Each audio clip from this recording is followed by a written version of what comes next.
جی تو ناظرین گرامی، ڈرامے کی نیکسٹ ایپیسوڈ میں آپ لوگ دیکھیں گے کہ حارث نے صوبیہ سے شادی تو کر لی ہے، لیکن اس کی زبان پر ہر وقت صرف خرم کا نام ہی رہتا ہے۔ کہتا ہے حارث صوبیہ سے کہ تم اپنی پسند کا فرنیچر جا کے لے آنا، تمہارا یہ گلہ شکوہ بھی دور ہو جائے گا۔ جب صوبیہ اپنی پسند کا فرنیچر لے کر آتی ہے اور حارث آ کر دیکھتا ہے تو وہ صوبیہ پر بھڑک اٹھتا ہے۔ صوبیہ کو کہتا ہے کہ یہ کیا بدتمیزی ہے، یہ فرنیچر لے کر آئی ہو تم میرے کمرے کے لیے، کیا ہے یہ سب کچھ؟ صوبیہ حارث سے کہتی ہے کہ میں تو بس خرم جیسا فرنیچر لانا چاہتی تھی اور کچھ بھی نہیں۔ اس بات پر بھی حارث بھڑک اٹھتا ہے اور کہتا ہے صوبیہ سے کہ تم نے سوچ بھی کیسے لیا کہ تم خرم کی برابری کر سکتی ہو؟ نہ تو تمہارے پاس خرم جیسی ذہانت ہے، نہ ہی عقل، اور نہ ہی خوبصورتی۔ خوبصورتی کا لفظ کہتے کہتے وہیں پر حارث رک جاتا ہے اور یہ تمام تر باتیں خرم حارث کے کمرے کے باہر سے سن لیتی ہے، اور خرم کو یہ بات بالکل بھی برداشت نہیں ہوتی کہ حارث نے صوبیہ سے شادی کر تو لی ہے، لیکن اب بھی وہ خرم کی تعریفیں کرتا رہتا ہے، وہ بھی اپنی بیوی کے سامنے۔ قادر بہت زیادہ خوش ہے خرم کے ساتھ شادی کرنے کے بعد سے، اس کی تو جیسے زندگی ہی بدل گئی ہے۔ قادر جب اپنے والد کے ساتھ بات کر رہا ہوتا ہے تو اس کے والد بہت پریشان ہوتے ہیں۔ وہ کہتے ہیں میں بہت پریشان ہوں کمپنی کے حوالے سے۔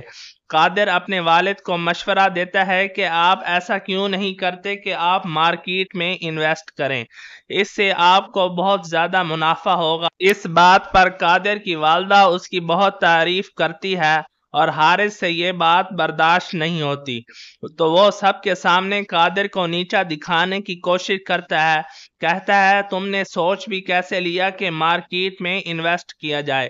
کہتا ہے حارث سب کے سامنے قادر کو کہ تمہیں معلوم بھی ہے مارکیٹ میں انویسٹ کرنے سے کمپنی کے ایکسپنسز کتنے زیادہ بڑھ جائیں گے۔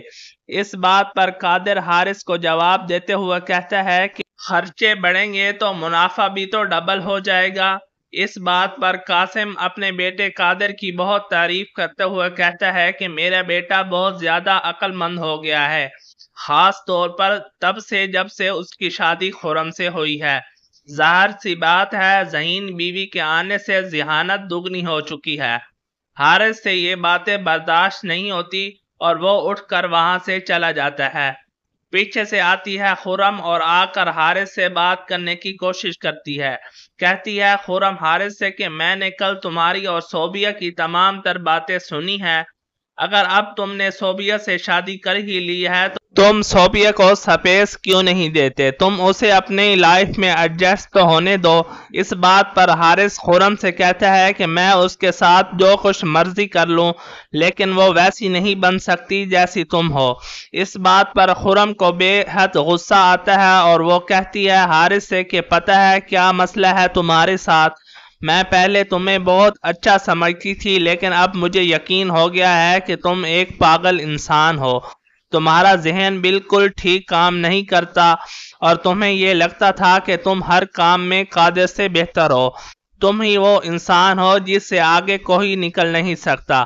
لیکن بات پتہ کیا ہے، میں تمہیں آج بتاتی ہوں ساری کوالٹیز قادر میں ہیں۔ قادر کے پاس وہ ذہانت اور وہ سب کچھ موجود ہے جو تم اپنے پاس دیکھنا چاہتے ہو، افسوس ہوتا ہے مجھے تم پر۔ جی تو ناظرین آپ لوگوں کو کیا لگتا ہے، کیا برا منائے گا حارث خرم کی باتوں کا؟ مزید اپڈیٹ سے باخبر رہنے کے لیے ویڈیو کو لائک کر دیں، شیئر کر دیں، چینل کو بھی سبسکرائب کر لیں۔ ملتے ہیں اگلی ویڈیو میں، تب تک کے لیے اجازت دیجیے، اپنا خیال رکھیے گا، اللہ حافظ۔